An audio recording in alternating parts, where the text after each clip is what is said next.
कोई मरीज़ या कोई गर्भवती औरत को अगर सहरसा जाना हो तो वो जा नहीं सकते थे, इतनी ख़राब स्थिति थी वहाँ पे। इस बार हम लोग की लड़ाई, चिराग पासवान जी और हमारी लड़ाई बिहार के विकास के लिए है। Madhepura first, Bihar first, Bihari first. जितने भी पुराने जनप्रतिनिधि थे उन लोगों का धन्यवाद और उन लोग से माफ़ी मांगता हूँ कि आगे अब आपको मौका नहीं मिलेगा। चिराग पासवान जी को बहुत चाह रहे हैं और उम्मीद लगाए हैं कि वो यहाँ पे आए, और हम लोग भी उम्मीद लगाए हैं कि वो जल्द आएंगे, इसकी घोषणा होगी।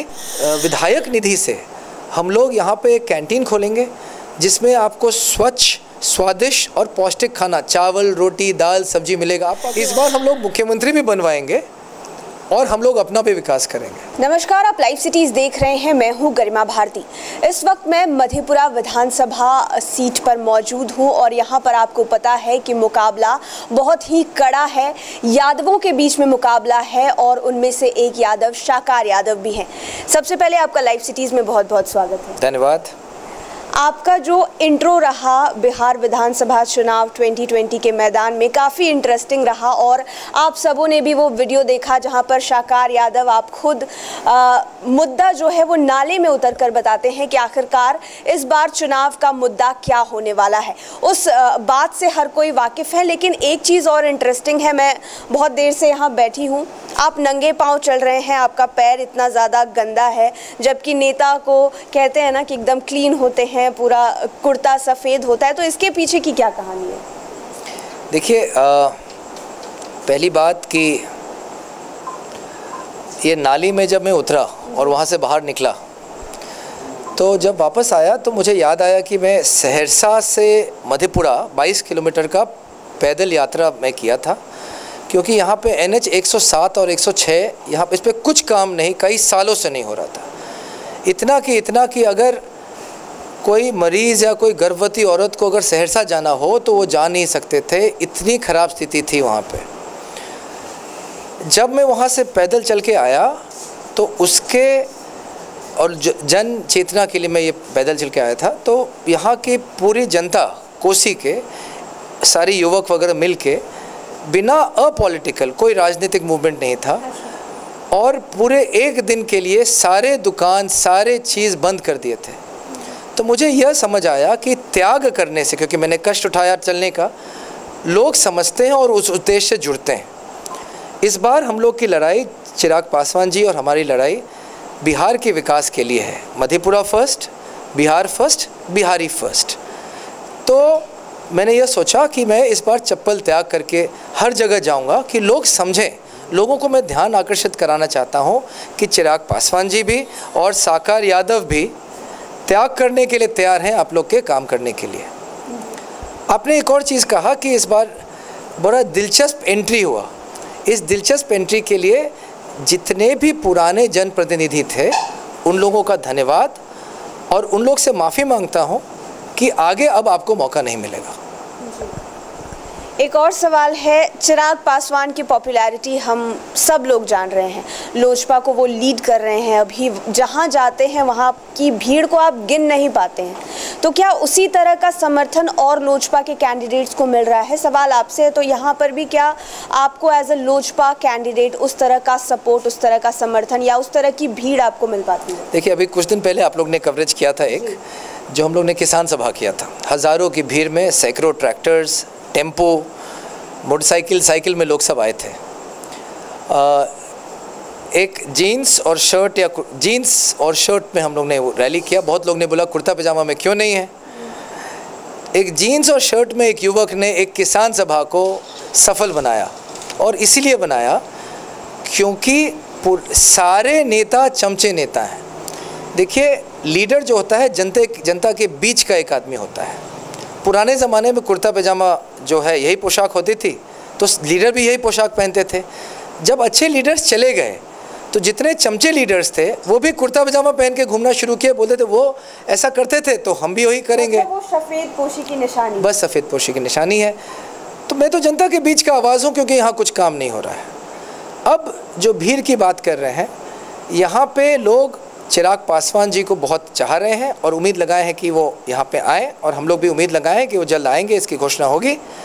और हम लोगों को भी यहाँ समर्थन मिल रहा है, क्योंकि मैं भी यहाँ काफ़ी दिनों से काम कर रहा हूँ और यूथ किसान और महिलाएं, यह तीनों हम लोग को सपोर्ट कर रहे हैं। आपने कुर्ता पैजामा और शर्ट पैंट की बात की। विकास का मुद्दा तो हर कोई लेकर आ रहे हैं। चिराग पासवान का जो मैनिफेस्टो है बिहार फर्स्ट, बिहारी फर्स्ट का, हमने उसका गौर से अध्ययन किया है, तो काफ़ी ऐसी चीज़ें हैं जो बेहद नई है। आपने अभी एक और नई बात कही, जीन्स शर्ट की बात कही, तो क्या आप लोगों की लड़ाई पॉलिटिकल स्टीरियोटाइप्स को तोड़ने की भी है? नहीं, पॉलिटिकल स्टीरियोटाइप्स को हम तोड़ना नहीं चाहते हैं।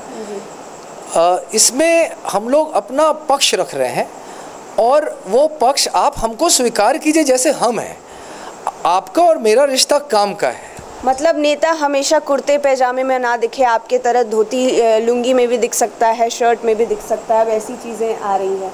मतलब नए पक्ष से देखिए, 50% मतदाता इस बार 35 साल से कम है।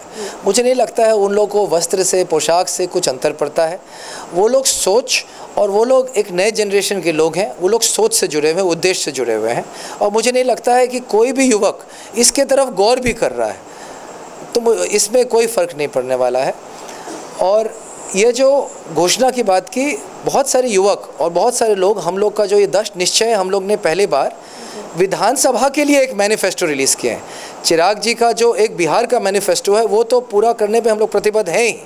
उसके अलावा हम लोग यहाँ एक लोकल मैनिफेस्टो किए हैं कि 10 निश्चय किए हैं कि अगले 5 साल में हम लोग क्या क्या काम करके देंगे। लोग उससे भी जुड़ रहे हैं क्योंकि पहले बार वो देख रहे हैं कि चुनाव सिर्फ कुर्सी का नहीं है, यहाँ पर काम का भी है। और ये पहले बार कोई कैंडिडेट है, पहले बार कोई उम्मीदवार है जो बता रहा है कि यह सब काम हम आपको करके देंगे। सिर्फ ये नहीं बोल रहे हम काम करके देंगे, बोल रहे हैं क्या क्या काम करके देंगे। हम भी जानना चाहेंगे कि वो क्या 10 निश्चय हैं जिसकी वजह से जनता आपको वोट दे। देखिए, उसमें हम लोग जो कठिनाई देखें, पहला चीज़ जो है यहाँ पे देखें किसान की दिक्कतें हैं। तो इसमें हम लोगों ने क्या किया है कि किसान के लिए हम लोग बोले हैं कि एक FPO के तहत कृषि उद्योग बनाएंगे। नए कृषि बिल सब आए हैं, वो किसान का आमदनी बढ़ाने में मदद करेंगे। हम लोग उसका सपोर्ट करते हैं, चिराग जी भी सपोर्ट करते हैं। तो एक हम लोग कृषि उद्योग बनाएंगे, एक कोल्ड स्टोरेज, क्योंकि क्या है कि आमदनी जो है किसान की, जब वो फसल बेचने जाता है उस समय सप्लाई ज़्यादा रहता है तो प्राइस नीचे आ जाती है। तो वो अगर कुछ दिन तक कोल्ड स्टोरेज में आलू या कुछ रख सकता है तो वो सही दाम पे बेच पाएगा। तो एक कोल्ड स्टोरेज दूसरा हो गया। तीसरा चीज़ जो है, हम लोग एक कृषि मंडी यहाँ देंगे जिसकी इजाज़त मिल गई है, उसकी आपको परमिशन नहीं, अभी कृषि बिल में उसकी आ गई है। हर एक पंचायत में एक गोदाम देंगे कि आप स्टोर कर सकते हैं, आपको घर में उसके लिए सूरा लग रहा है, ये लग रहा है, वो करने की ज़रूरत नहीं। यूथ के लिए हम लोग एक ट्रेनिंग फैसिलिटेशन सेंटर और स्किल डेवलपमेंट सेंटर देने वाले हैं। यहाँ पर ब्लॉक है। ब्लॉक ये एक जगह होता है जहाँ पे आप जाकर अपना कागजी काम, जहाँ BDO बैठते हैं, जहाँ सर्कल ऑफिसर बैठते हैं, ज़मीन का रजिस्ट्री वगैरह करते हैं। तो यहाँ पे देखिएगा शौचालय नहीं है, यहाँ पर खाने के लिए कैंटीन नहीं है, लेज़ वगैरह का दुकान खुल गया है, मतलब चिप्स का और कार्बोनेटेड ड्रिंक्स का। तो हम लोग अपने विधायक निधि से हम लोग यहाँ पे एक कैंटीन खोलेंगे जिसमें आपको स्वच्छ, स्वादिष्ट और पौष्टिक खाना, चावल, रोटी, दाल, सब्जी मिलेगा। आप आके वहाँ पे आपको 3 घंटा लगने वाला है। रीजनेबल, ये हर एक राज्य में है। यहाँ की सरकार ने गरीबों को सिर्फ दिखाया है कि तुम कुछ नहीं हो, हम तुम्हारे मुंह में कुछ खाना दे देंगे, हम चले जाएंगे तो तुम कुछ नहीं हो सकते हो। नीतीश जी ने यही किया है। इसके अलावा हम लोग एम्बुलेंस देने वाले हैं। हम लोग यहाँ पे एक और चीज़ हम लोग कोशिश कर रहे हैं कि यहाँ एक कैंसर हॉस्पिटल खुले। टाटा मेमोरियल का एक्सटेंशन काउंटर एक बहुत ज़रूरी चीज़ है, क्योंकि बहुत सारे लोग बम्बई और दिल्ली जाते हैं इलाज के लिए और लाखों रुपया खर्च होता है। 6 महीने का इलाज रहता है, 8 महीने का इलाज रहता है, वहाँ पे रहने का ही खर्चा बहुत हो जाता है। और हर एक 3 हफ्ते में आपको कीमो का इंजेक्शन या कुछ लेना होता है, तो आप बार बार आ तो जा सकते नहीं हो, तो वहीं रहना पड़ता है कोई होटल में या कुछ। तो पहला इलाज के लिए वहाँ जाइए और फिर जो फॉलोअप इलाज है आप यहीं पे कर लीजिए।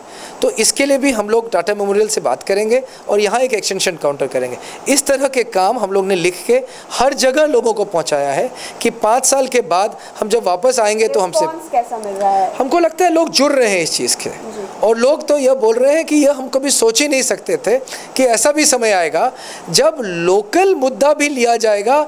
और हम लोग हमेशा किसी को मुख्यमंत्री बनाए हैं और खुद नाली में चले गए हैं। इस बार हम लोग मुख्यमंत्री भी बनवाएंगे और हम लोग अपना भी विकास करेंगे। एक और सवाल है, मधेपुरा, सहरसा और बाकी के जो इलाके हैं जो कोसी बेल्ट में आते हैं, हर बार का पता है कि प्राकृतिक आपदा आती है, बाढ़ आती है, इस तरह के हालात हो जाते हैं। आपने किसानों को लेकर बात कही है। अगर आप उस जगह पर पहले होते, जैसे कि कुछ महीनों पहले ही बाढ़ की स्थिति पैदा हुई और आपके समय पर वो आती है, तो आप उसके लिए क्या व्यवस्थाएं करें? देखिए क्या है कि इसका जवाब जो है वो दूसरा है। देखिए क्या है कि काम करने की इच्छा होनी चाहिए और जो काम आपको दिया जाता है वो काम करना चाहिए। तो इसके लिए कोई काम आज तक हुआ ही नहीं है। जो भी डैम्स बने हैं, जो भी नहर बने हैं, नहर में पानी भर गया है, जहाँ डैम्स है वो कहीं कहीं पे टूटे हुए हैं, इस पे कुछ काम ही नहीं हुआ है इस आपदा को हमेशा के लिए हटाने के लिए। ये 1970 से यही यहाँ के लोगों का मांग है कि बाढ़ से और सुखाड़ से हमको राहत दीजिए। इस पे कोई डिपार्टमेंट काम करके प्रॉपर रिपोर्टिंग नहीं हो रहा है। जब हम लोग यहाँ पे सरकार बनाने में मदद करेंगे और सरकार में भी आएंगे हम लोग, ये वाजिब सी बात है, लोजपा के बिना सरकार बनने नहीं वाली है इस बार।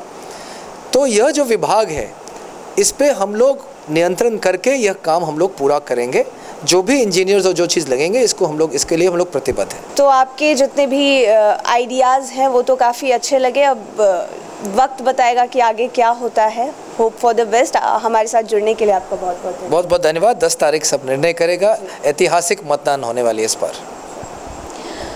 तो लोजपा के कैंडिडेट शाकार यादव हमारे साथ जुड़े थे। आपने उनके मुद्दे जाने, ये जाना कि आखिर क्यों पैदल चल रहे हैं, क्यों नाले में उतरे, और अगर जीत कर आते हैं तो मधेपुरा विधानसभा की जनता के लिए क्या कुछ करने वाले हैं। इंतजार 10 तारीख का है कि जनादेश क्या कुछ निकल कर आता है। क्या चिराग पासवान की युवा सोच का जो नेतृत्व है वो मधेपुरा और बिहार को मिल पाता है। आप लाइव सिटीज़ के साथ बने रहें, हमारे चैनल को सब्सक्राइब करें।